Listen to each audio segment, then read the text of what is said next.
Welcome, everybody, to Cycle Jerks Podcast, episode 107. We got myself, Mike Stewart, and my co-host, Dave Dalton. We're here this morning with mountain bike trail advocate, bike shop owner, mountain biker, e-biker, jack of all trades, Chris Beratlis, joining us today on the podcast. Welcome, Chris.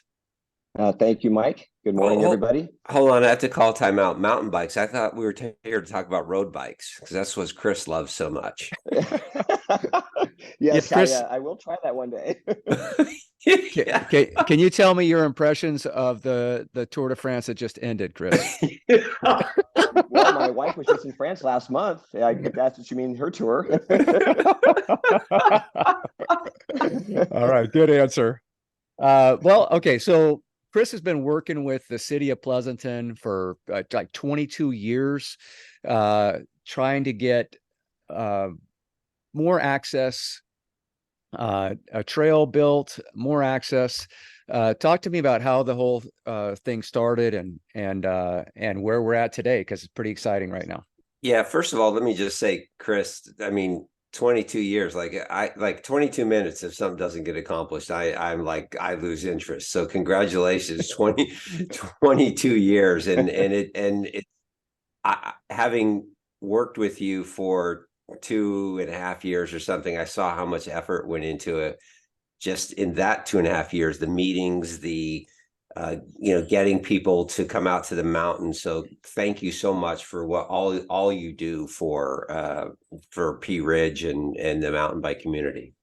Well, thank you, guys.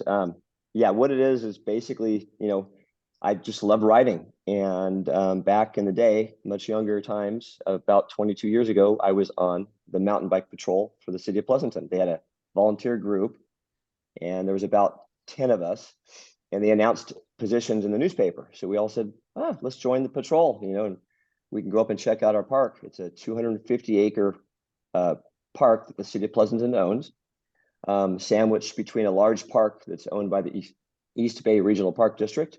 So we have access all over the place from up there. So we proposed, a buddy of mine, Don, and myself, a single track trail on our park. And the city gave us approval to stake it out, mark it out, and draw up a trail map. So we did, and presented it to the city of Pleasanton's council meetings they have on Tuesday nights. And there it all started. And it kind of brewed for a while, and we fought for access, and it fell on deaf ears for a while. And then finally somebody revived it down there and picked it up and ran with it.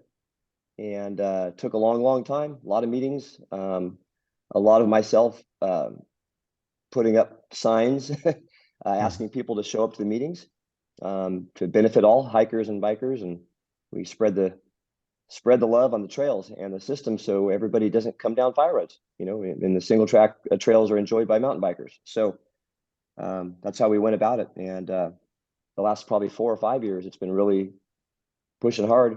And it got through environmental and passed everything, and voila, we have a new trail as of last month.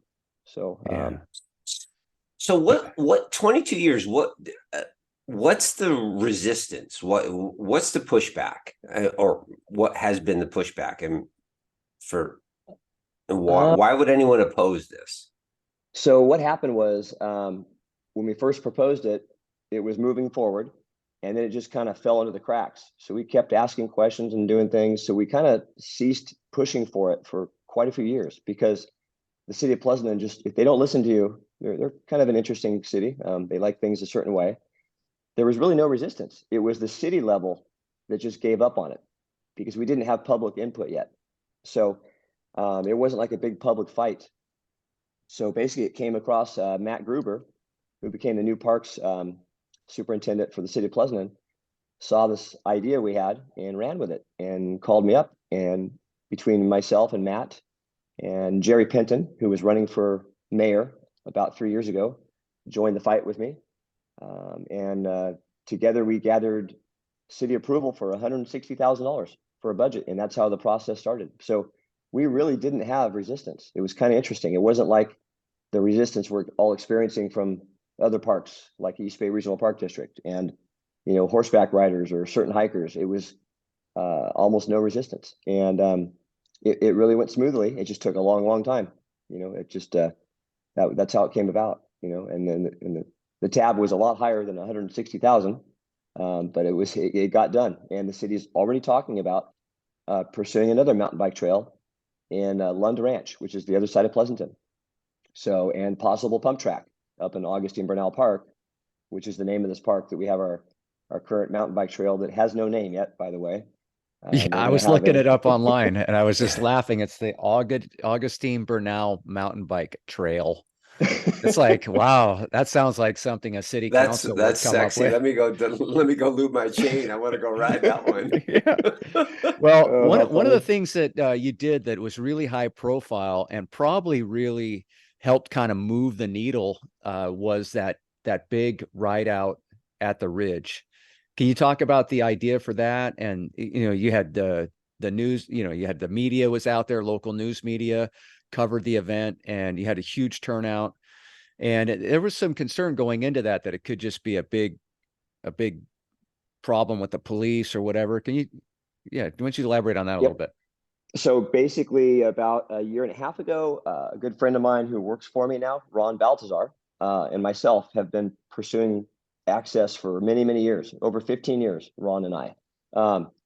And one day at my bike shop, we're just sitting there chatting, typical bike shop talk, and we're talking about the East Bay Regional Park District, how they're so resistant and all this stuff. And we had just had an experience where about 12 of our customers and friends and so forth were up there at the Pleasanton Ridge, which is adjacent to Augustine Bernal Park, where our new trail is.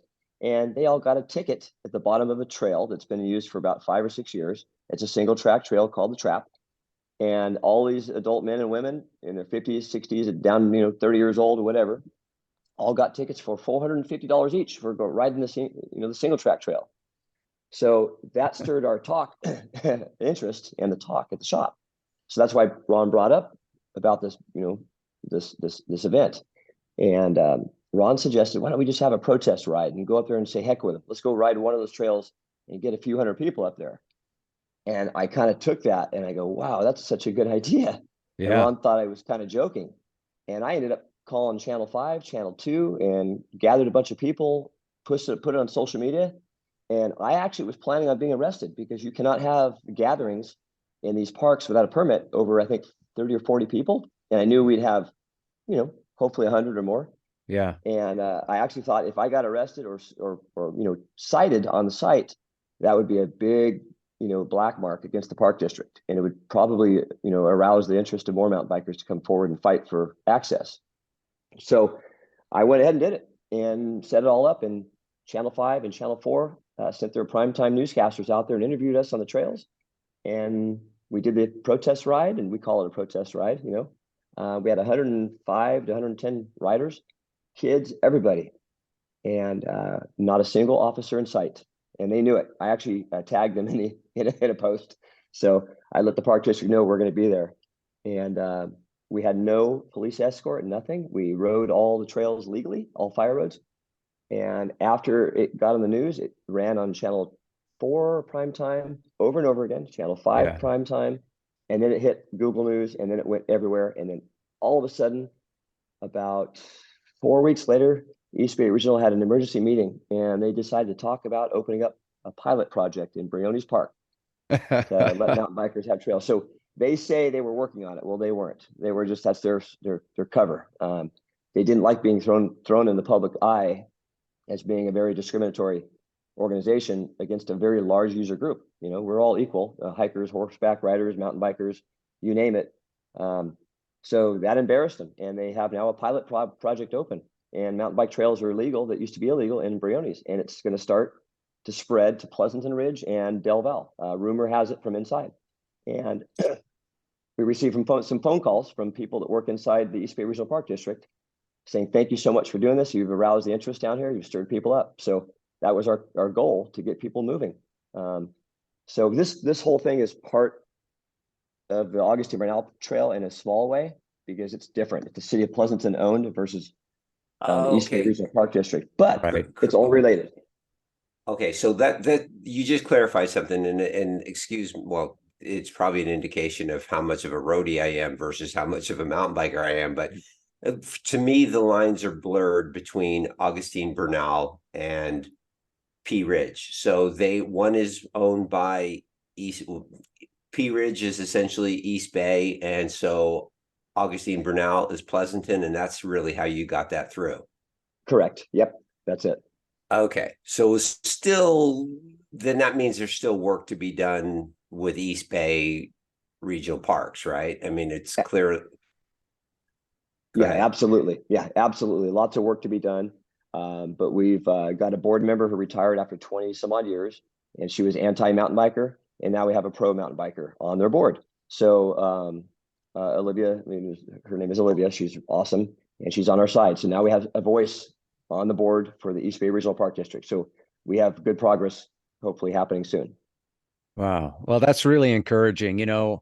Us old guys that have been riding trails for a lot of years, we've had so many interactions with, I mean, I don't want to slam all the park rangers because there's a lot of good ones out there, but there's been a lot of unfortunate interactions over the years. And it always struck me as like a misplaced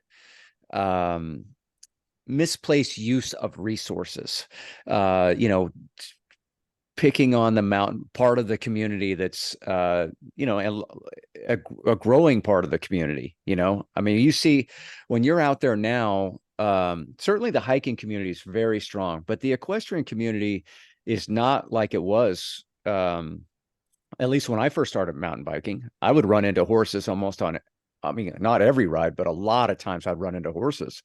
And I just don't see horses anymore at the parks like I used to occasionally, but it's a rare sight. But for the longest time, like I mean, I applaud you for and we've talked about this before privately about just sticking with it and staying the course, because I did something similar when I was working retail for our local park, Del Val.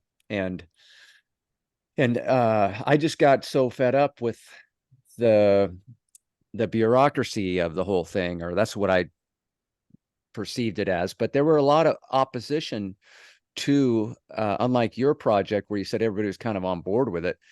There was so much opposition back in the day to mountain biking. We were perceived as like these wild people that were drinking and leaving beers cans and bottles, and it was just like the characterization of who we were and what we were doing was just completely opposite of the actual what we were doing. And so I would go and fight these fights, but I wasn't able to generate. This is before social media, before the internet. That there was no way to really. I mean, I had a sign up on our bike shop, a bulletin board about the Wednesday night meetings with the East Bay Regional Park. I think the biggest turnout we had was like 6 or 7 people. So but yeah, I like I said, I got fed up and just decided I've got better things to do with my time. And but you stuck it out, and you went to a pretty radical measure. I mean, ready to even get arrested for the cause. That's an extreme commitment, and I think everybody that's Northern California mountain bikers should be very much appreciative of the lengths that you went to get this done. And hopefully it's going to be something that will spearhead future trail projects. Well, yeah, let's talk about that, Chris. What is it? So you got one trail, right? And I think, I mean, that's which is phenomenal. What does it take to build to get the trail done? Were you guys building it? Did the town build it? How did this trail get built? Because I mean, if I'm just thinking, and the reason I'm curious about it is that if someone wants to do that at Briones or over on Finley Road or someplace in Del Val, they've got to know if they're going to make a case for it, they got to know what's going to go into it, right? So what does it take to get a case to build that trail? So interestingly enough, we'll start with a trail in Augustine Bernal here that we got done. So that was an illegal mountain bike trail and put in about 6 or 7 years ago. I won't say any names. We're all a big group. So Yeah. the trail was But his generally a initials lot are. of no, this is actually not mine. I will say that. This is somebody else's for sure. And it went down a really good fall line. It had a really good pathway down, and it was used for many years, and it's called Bones. And there was another trail that drifted off of it called Jailbait. And it just was a really natural feeling trail, and it sustained winters. It didn't erode. Very little ruts happened. And if they did, guess who went up there and worked on it? I was the maintenance guy with everybody else. We all maintained it. Well, Yeah. the city went through all kinds of environmental reports and studies, and they had to go through other organizations to get this done. And they determined that trail was correct, how it was built, and they utilized our existing trail. But they had to polish it up and spend a lot of money on environmental consulting, and they had to have a biologist on site for the entire build out. And they couldn't touch certain trees, they couldn't cut branches, they had to work around. So they did some things that were, politically correct to keep California happy, and drainage had to work. Well, it was working, and they just made it a little better, I guess. And had an awesome crew from, I will give them a shout. It's called Pump Tracks USA. They build downhill courses and pump tracks all around the world, and they just currently finished the world. They're gonna have the world finals on BMX course. They just completed that somewhere back east. But anyway, phenomenal job on the trail, and they've allowed us now to maintain it. So they've reached out to me, and they're installing a permanent water line that we can tap into Oh, nice. and maintain this trail. And we're gonna run it through the bike shop and organize groups through certain times of the year and when needed. If it gets too dusty, we'll water and maintain. And they're going to allow us to use tools as a mountain bike community, and it's amazing. They're so outgoing with us and appreciate this. So that's kind of what it is. And the same with Brioni's in the East Bay Regional Park System, that pilot project I mentioned earlier.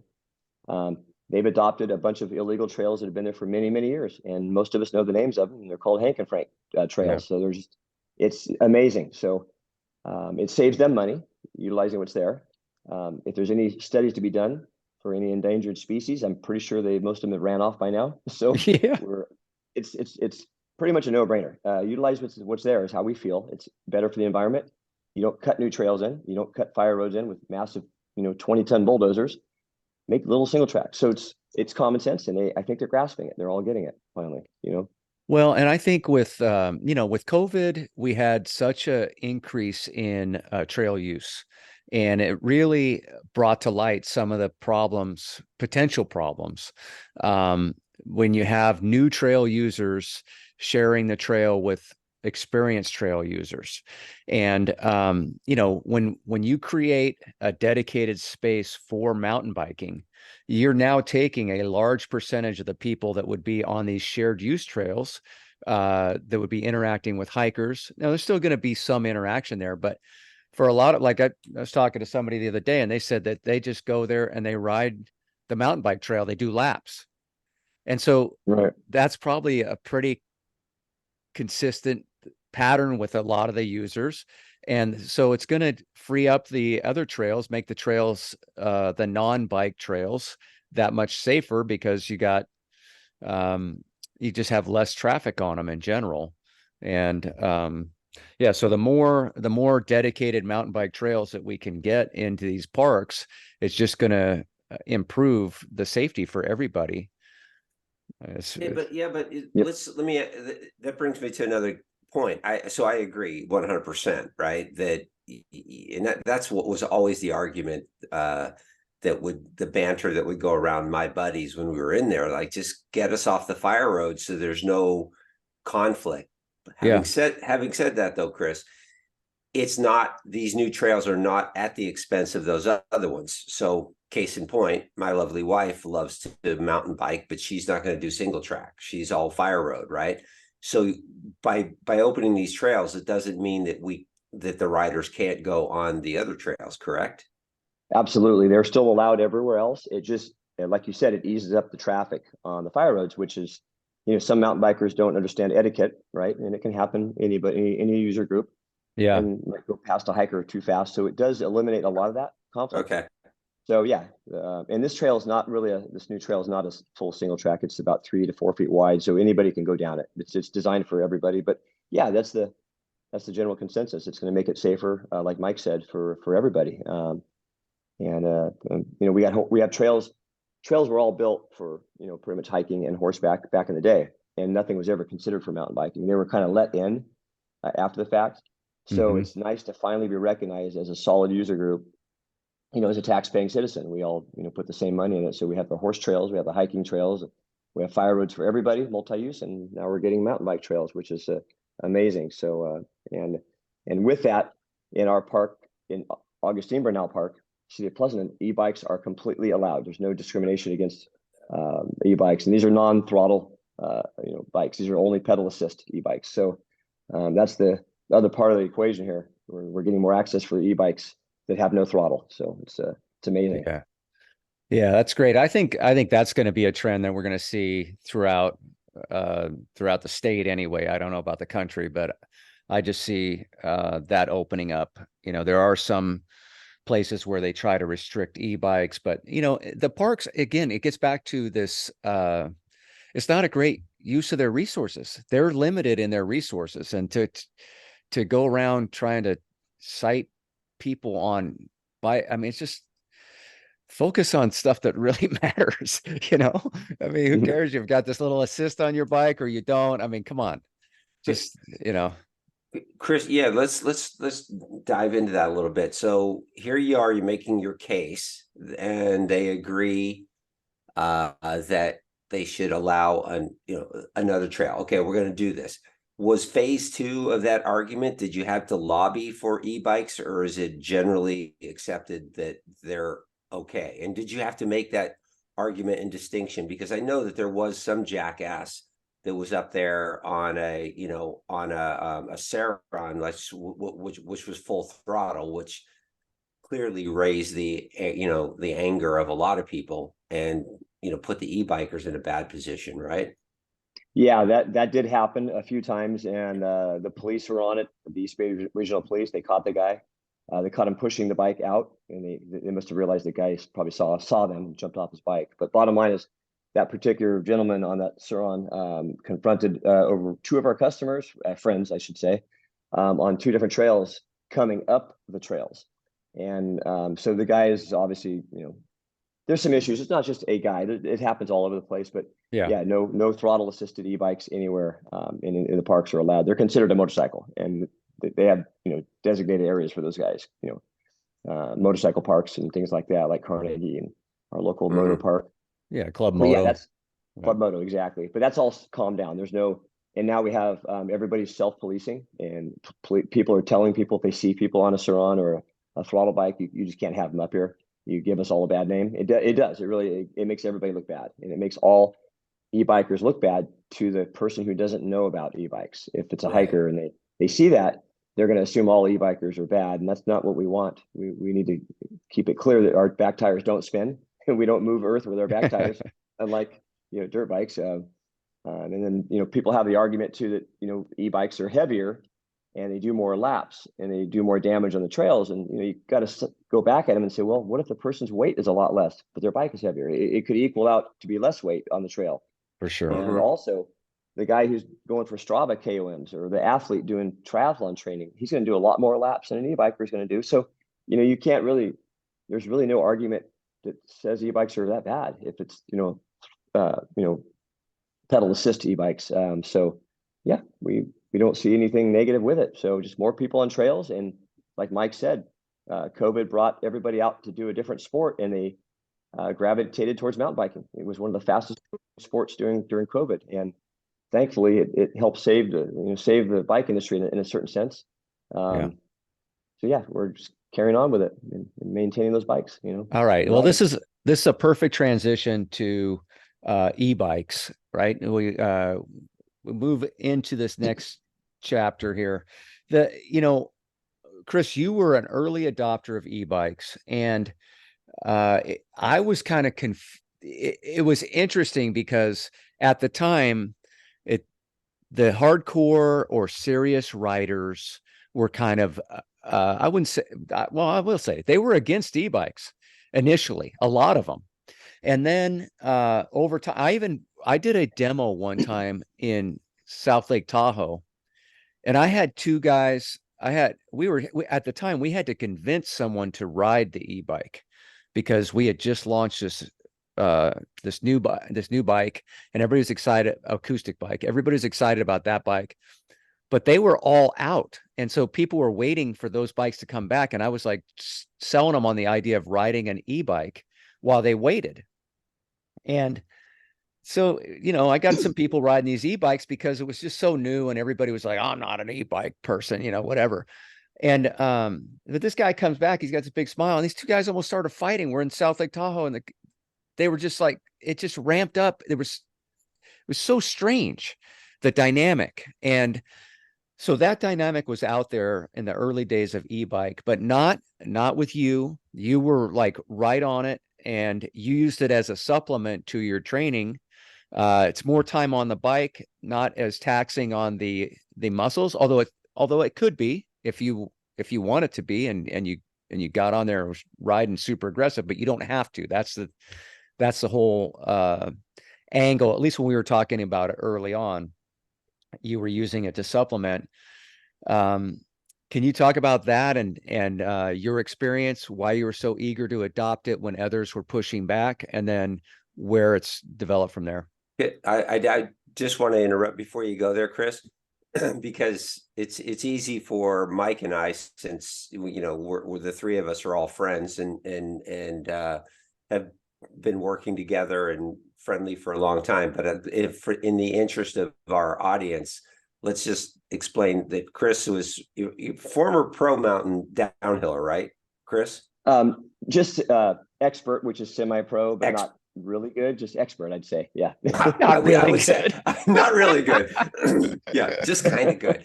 But I also want to put it in context that so he's at a very high level within the sport.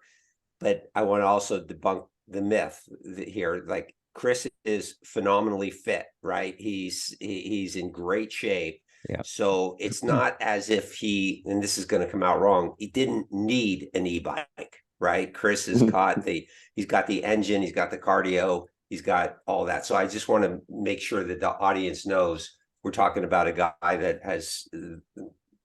doesn't necessarily need an e-bike, but he uses it for a specific reason. So hopefully that sets something up for our audience and dovetails into Mike's question.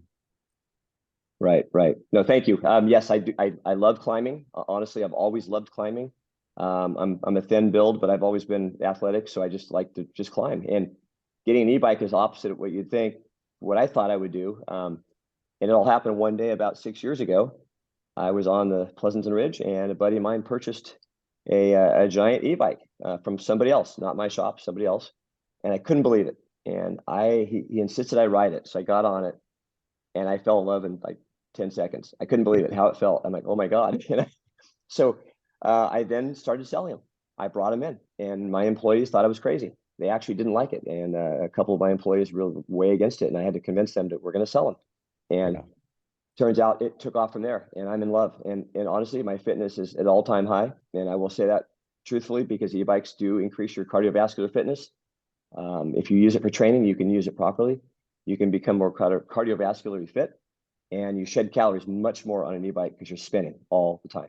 You're spinning. You just spin those cranks, and you get more laps in. And the bonus with me, I love downhilling, so racing. So I get more downhill laps in, but therefore I get more climbs in. So at the end of the day, I'm smoked. My body is upper body, out, lower, everything. But my quads aren't so smoked. So it kind of evenly smokes your whole body out. So it's a different kind of workout, and it gets you. A good example is I get on I ride a Santa Cruz Mega Tower on my downhill race days, and I also climb that bike. I spin faster climbing, and my buddies tell me to slow down. And that's hopping off my e-bike, jumping on that thing. I don't have any loss of fitness. So I don't know if I'm a rarity, but I've heard it from more people. E-bikes do keep you fit, and they get you on the trails more. You want to get a ride done in 15-mile ride done in an hour, you can do it if you blast it out. You can put it on boost, but you can still work hard as heck and smoke yourself. So it's a tool, like Mike said. I think it's a great training tool, and it's also a great friend tool. You all go out on an e-bike ride and talk and just have fun and just enjoy your favorite trail over and over again. Well, That's how yeah, being in the industry, when we first launched those mountain bikes, the belief was that it was gonna resonate with the non-cyclists. We were gonna get the quote unquote off the couch onto the bike and get people out there riding, or the older riders that are seeing a decline in their physical abilities. It'll give them the opportunity to keep doing what they've been doing, just with a little soft push up the hill. But what's I saw it differently, because it was like I was in this space at in the past where I was doing a lot of gravity stuff, and you would see these guys in that space, these younger guys, where they weren't so into being fit. That wasn't the thing at all, really. They wanted to, a lot of them like to party. They're just wild people, and they're not necessarily focused on fitness. They're focused on adrenaline and fun. And I just thought, man, if these are the people, if you can get these people on board with e-bike, it's going to change the game, because the perception was, it was like we had the guy on dad bod cycling, was it last week or 2 weeks ago? It was for the dad bods and for the older people. But really, what we're seeing now, all these years later, is e-bikes are for everybody. It doesn't matter how old you are, what your ability is. This is a great way to enjoy the activity of cycling. Yeah, I Wasn't think that's always the true. case. True. No, and even kids are liking e-bikes. It's to the point now where the geometry is the same, or if not better, on an e-bike, because it's such a heavily focused part of the market right now on the bike world, Yeah. that e-bikes are coming out with revolutionary suspension. They're coming out with revolutionary power plants, lighter weight batteries, quieter, and they Yep. handle, honestly, like a very planted, stable mountain bike, which is what a lot of people who love to go have fun on single track, that's the kind of ride they want. It's something stable with a lot of traction. And that's the benefit. So e-bikes right now, I think, are the way to go. And if you still want to race, hop on your regular bike and race, and just go have fun, have fun more. So I don't see a negative of e-bikes, except maybe using some of your electricity, higher PG&E bill, but that's not really an issue. But things are changing. In about a year or so, we have groundbreaking battery technology coming out, and it's already been announced from Tesla what's happening. So they're talking about sea salt batteries, plain old sea salt, packaged up and molten, and it can hold a charge like none other. So there's technology coming out that's going to get e-bikes down in weight. So it'll become more inviting for people and more environmentally less of an impact, I think, not mining lithium. So Yeah. there's all kinds of goodness coming out of this. It's really amazing. I'm looking forward to what's coming. So Yeah. Well, now we're going to drain the oceans for e mountain bikes. I'm sure there's already like an activist group fighting it, I'm sure. Yeah. Yep, Crazy. yep. But So it's been really fun watching that arc with the e-bike, from, two people fighting at a trailhead to now you just see them everywhere. It's really, I mean, it's rare that you see acoustic mountain bikes. It's at the parks. It's a lot of I'd say it's more e-bikes at the mountain bike or the East Bay Regional Parks than there are acoustic mountain bikes at this point. It just seems like every group you run into. And the other thing that I think is really cool with e-bikes is you see a lot of co-ed groups, whereas on the acoustic, it's just such a, I don't know, you see a lot of solo people, or you see maybe one or two dudes or gals together. But with the e-bikes, you can commingle and everybody can ride and have a good time together. And I love that. I love seeing that out there. yep, absolutely. And that's the thing. It's brought in more groups. So that's the one key ingredient here, is more group rides. So what's happening is it is bringing the wives, the husbands, the friends, the kids together, and it makes it more of an even, how do I say this? It almost evens it out so everybody can enjoy the climb.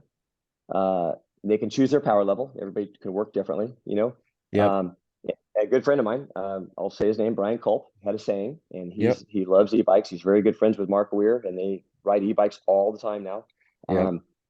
And when people do say things on the trail, there's a lot of naysayers out there. You'll pass them up and they'll say something like, "You cheater," or whatever. Well, when they do say you're cheating, Brian has a saying that is very politically correct, I think, and polite. And we just simply say, you're cheating yourself by not trying one. Just try one. Yeah, I at the early back to those early days with e-bikes, I did this event. It was a weird event. I mean, it was cool. It was a cool event, but it was weird because it had cyclocross, it had a road component to it, and it had high level dirt jumping. And it was in conjunction with one of my shops in Sacramento, and he wanted me to go there with e-bikes. And so I'm got my tent, and I've got all these e-bikes for people to try. And it was a very successful day. So many test rides, so many big smiles, everybody coming back with big smiles. But there was also a ton of resistance. And people would say things like, well, I'm the motor. I don't need no motor. I'm the motor, all, peacocking. And then what I would, when you're put in a situation like that and you're trying to get people on bikes, I kind of got into this little elevator speech about, look, we're all busy. We got a lot of things to do in our lives. You can pack a lot more fun into your ride. If you can only, maybe it's you do one lap on your acoustic bike, maybe you can get 3 laps in that same time on your e-bike. It's like, stop focusing on the motor part of it and start focusing on the emotion and the fun that you're going to have being able to do the thing you love and do more of it. And so anyway, it was interesting, but I had a lot of standoffish people, and it's crazy to think that there's still people out there that are pushing back on the e-bike because it's undeniable how much fun it is, and how it's brought a lot more people to the mountain bike. And with more people doing it, get back to our original topic of trail advocacy, there's going to be more trails and more access because we have so many more people riding bikes now because the e-bike makes it more inclusionary. Yep, that's a true statement. E-bikes get more people on trails. Yeah. Get more people out. I think it is the great equalizer. I mean, number one, I think it does get people off the couch, Mike, as you said. Number two, I again am constantly amazed at how many people that, I hate to use that word, don't need. Like, there's a lot of people like Chris that I consider physically fit and very capable, and yet they choose in some instances to have a mountain bike, right? And then I think my wife Sue is a perfect example. I mean, it's to the point now where she has an e mountain bike. She doesn't ask to go road riding with me. She asks to go mountain biking with me because she can keep up, and she can not only with me, but and she's happy to go out in a group of 5 or 6 people because she knows that she can keep up. So it's for lack of a better term, it is I think the great equalizer. So yeah. Agreed. All right. Well, listen, we only have a little bit more time here, Chris, but before we let you get out of here, why don't we talk a little bit about bike shop life? You for the longest time I first met you, you were an auto mechanic. You had a very successful auto mechanic business, but at one point you started doing repairs in your auto shop on bicycles, and because you were so active in the community and you're a good mechanic. So it just made sense that you would help out the people that you ride with or whatever. And then it developed into a real genuine interest in opening a bike shop. And here we are all these years later. Can you talk about that a little bit?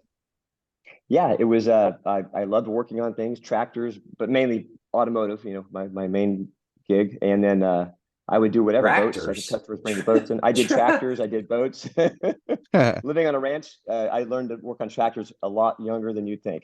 So I did boats. I've done boats at my shop. I've done rebuilding motors, or you name it. But then it got into mountain bikes because I love mountain biking. So basically, I started a mountain bike shop in the front of my auto shop, and all of a sudden I became a parts supplier for certain people. I found some issues with certain Fox forks, and they approved me as a warranty center to work on Fox suspension, even though I'm an auto shop. And then SRAM liked the way I handled some of their warranty brake issues. So I became a warranty center for when they had an issue with their brake systems back in the day. So it evolved from there into a bike shop. And I had a partner who was with me for maybe about a month or two, and that didn't work out. So he left to pursue other interests. And I ran with the bike shop and the auto shop and thought, well, I better keep one of these businesses. And I decided to sell my auto shop to a very good friend of mine. And I drifted over into the stayed with the bike industry and ran my bike shop. And I think I made the right decision. I enjoy it so much to do something every day that I love, and I enjoy new product. And I don't think I'm going to get burned out like I thought I would. I'm actually getting more energized the more new stuff comes out. So I generally cater to the mountain biker. I'm more of a mountain bike specific shop. So certain road bike stuff I have, but we're mainly e-bikes. Less and less now that Dave isn't there. No, it's all good. We're still good. We got product. Don't get me wrong. So, but yeah, our focus is pretty much dirt, and that's kind of where we're going, and it's fun. And like we just got back from a week-long trip in Tahoe, exploring South Lake, and then racing the finale at North Star here, one of our downhill races, and just getting back late last night, and another race in Tahoe in 2 weeks. So it's all summer long, just boom, boom, boom, mountain biking, racing, you name it. So I just love the feeling in the community. It's a good community. We got kids as young as 6, actually 5 years old. I was riding with these kids a couple of years ago. So, and it's more people on bikes. And what it is it's family oriented. It's unlike other sports. The whole family can participate.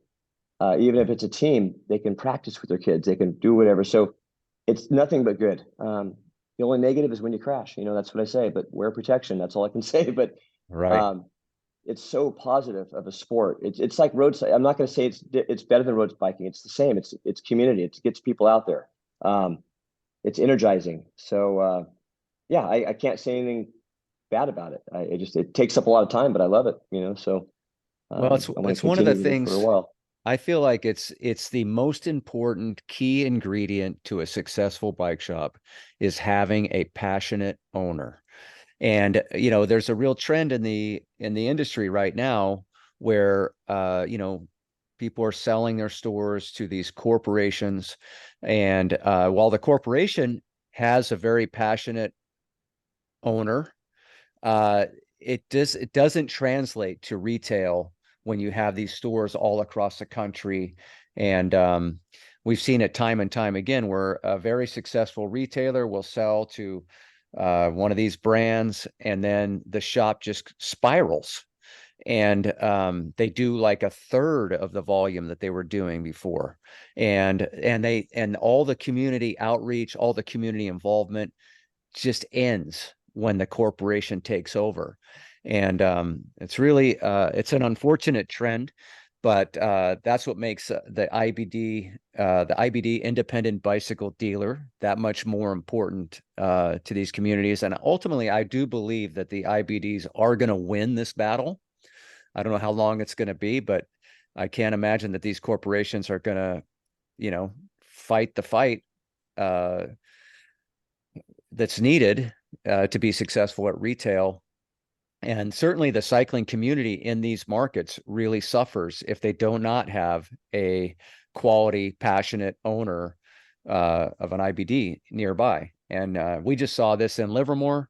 The Livermore Cyclery is a fantastic independently owned operation for decades. And they did all kinds of things in the community with the Boys and Girls Club, the Winty Brute Road Race. They were just very involved in the community. They sold their store to Trek, and it's a shell of what it was. I mean, I hate to say it, but it's just a very disturbing trend. And so I applaud you. The name of the shop is My Buddy's Bike Shop, which Chris and I talked about the name back in the day. I said, I don't know. I think it's going to be kind of confusing, but it is a very endearing name for sure. And I mean, as late as just a couple days ago, I was out on a ride, and someone goes, well, I need someone to do a bike build for me. And I said, all right, well, listen. He goes, can you recommend? And I said, sure, go to my buddy's bike shop. He goes, okay, what's the name of it? I said, no, that's it. It's my buddy's bike shop. It's kind of like who's on first back in the But day. but I do want to, this is going to sound like a shameless plug, possibly because my buddies, Chris saved me after the closing of my shop. Literally, sorry, I'm going to get choked up. Saved me. But you just touched on something. Listen, Chris has great product. He's great. One of the top mechanics that I've ever seen. The guy's a magician. Yeah. But you just touched on something that was really important. It's a bike shop with soul, right? And it's because of Chris, and that just attracts people. And believe me, there's days in there where I thought, if there was a coffee bar, people wouldn't leave this fucking store, because they're in there and they're just talking mountain bikes, and it's like it's that's what's missing in so many retail establishments, is the soul like that. So I applaud you, Chris, for. And I'm not knocking it. People want to stay there all day, but it's because they come in and they love to talk bikes, and it's really cool to see. So no, Dave, thank you. You were also really good for us. So it goes hand in hand, and I know your shop, it was the same way. You were very passionate about it, and it's just certain times change things, and Yeah. COVID did change a lot of people, and it kind of saved us. It saved our shop. We were kind of on that point of, what do we keep it going or not? And it saved a lot of shops. So it's all about timing. But Dave, thanks again for everything you've done for us. It's been wonderful, and we've learned a lot. And the thing is too is, I think that thing what you touched on, Mike, about the corporations. I don't want to say anything more than it's happening everywhere around us. It's happening in all aspects of life, but the bike shop industry, especially since it's a passion-driven industry, I think it's one of the more passion-driven industries out there. The corporations are ruining it, and the more they ruin it, the busier we get. All I can say is the IBDs that are around corporate-owned stores are getting busier, and I'm seeing it. Thankfully, I have a few friends that own still some small bike shops around the area, and we're all doing very well. So, and thanks to the corporations, we're going to say, because they just can't have that community, and they put up these banners. And right now, there's a bunch of banners up in their stores locally. I won't say the store. It says we are a community. They're not. It's a big lie when they put these banners up. It's just not true. So, Yeah. I don't know what their game is, but their game is not working. So, I think the IBDs will get more successful as time goes on, like Mike said. Yeah. It's it's interesting, because that community component of these corporate stores, it's just such show us. Don't just say it, show us, because there's no community involvement from these corporate stores currently. Right. And maybe there's a plan that they will get involved on a local level, but till I see otherwise, I'm going to call it out every time. It's just total BS as the way it sits right now. Yep, agreed. Hey, on a related note, because before we have to get going, because it does speak to the community aspect, Chris, how one of the things that I would be afraid of is, like, the trail is this shiny new object, right? And then it's all hot for a while, and then you end up doing all the work. How do people who want to get involved, how can they get involved to help with either the trail maintenance that you've got going on, or taking the lead to get other trails built, or advocating in East Bay Regional? How is there a place that somebody that would be listening to this could say, hey, yeah, I want to help out too? Do they call you? Whatever? So what we do is, we've been the city of Pleasanton, pretty much the guys that put this trail in, that had it all approved, contacted me, and they want me to organize the build, not build days, the maintenance days. And with that, I don't do social media personally. I only do it through the bike shop. So I don't want to plug my bike shop and but that's how it's all going to be announced through our Instagram page, My Buddy's Bike Shop. So I don't do regular Instagram posts. I'm that guy that just posts when something's ready to post. So whenever you see a post pop up that there's a maintenance day, that's when it's going to happen. We're going to announce it. And the city of Pleasanton says they're going to announce stuff, but they have not been. They have too much going on. So Yeah. I will be the guy to reach out to find the maintenance days. So right now, I will say within a month, we're going to have a water line installed, and I'll be announcing a very first maintenance day. It'll be on a Saturday, and it's going to be, they want me to organize over 100 people to have on that trail. So we'll get blasted out in a couple hours. We get to have rakes, tools, shovels, and we can kind of repolish things up. So it's beautiful that we don't just have to water it. We're allowed to maintain it and fix things. So just be on the lookout on the Instagram page. That's the only way we have, All right, I'll steal it from there, Chris. But if you remember, shoot it to me, because I have my own personal one, but I've also do the Facebook and Instagram for Cycle Jerks, as well as for a team that I'm on, another team. So I've got 3 Instagram accounts and 3 Facebook accounts, and I'm happy to post that. Yeah, we'll get the repost word it. out. Yeah. Yeah. Okay. All right. Thank you, guys. And I also share everything to Facebook. So usually what I put on Instagram is shared to Facebook, unless there's a video. For some reason, we won't share it. But otherwise, and they can always call the shop too, and find out when our days are going to be. So right on. And this position, it's all volunteer, correct? There's not a pay component to it. Absolutely, all volunteer, and it'll be, the city thinks it's going to be 4 times a year, and I kind of chuckled. I said, no, it'll probably be about 4 times a month, but Right. during the summer at least. Yeah. But they do have to have a city employee on site. So once the water line's installed, hopefully within 4 weeks from now, it's been approved. So it's a very extensive water system. We'll tap into. They'll announce us to do a day, and then we'll have to get that supervision on that one Saturday once in a while to do our maintenance. And they did kind of, I talked to them, and I did donate some brooms and rakes, and I laid them on the trail about a week ago. And they're not against that. They're not against people just go up there and brushing it up on their own. They're not going to post that, but they're not against it. So that's how open arms they are. It's amazing. This is the first time that we cannot think of a downhill mountain bike trail ever being opened up that you're not allowed to hike on anywhere in California through any city entity. We don't even know of a city. This might be the first time that it's ever been done. So I applaud Pleasanton for doing this. I really do. Well, and it's a quantum shift. Obviously getting the trail, but also, like, if you were caught with a shovel back in the day, I mean, you might end up with handcuffs on, and they're talking about a $10,000 fine. Right. I mean, it's a quantum shift, and it's just really encouraging to see. And I think the future for trail riding just looks great, especially here in Northern California. That's for sure. Right. Yeah. And this is the definition of community. When you can put tools out there and work with the city in unison, that's the most amazing community right there. So absolutely. Yeah. All right. Well, listen, I think that's the perfect way to wrap this episode up. I think, it's been great having you on, Chris. Obviously, we've known each other a long time, but bringing a lot of this, shining a light on some of the things that you've done, it's been an absolute pleasure having you on. So thank you so much for joining us. Yeah, keep fighting a good fight, Chris. Keep fighting a good fight. Thanks. Thank you, guys. I really appreciate this. So it's my first podcast. I didn't know what to do today, but thank you for inviting me. Yeah, you crushed it. All right. With that, we're going to wrap it up. Thanks, everybody. And we'll see you next week. Later. Okay, bye.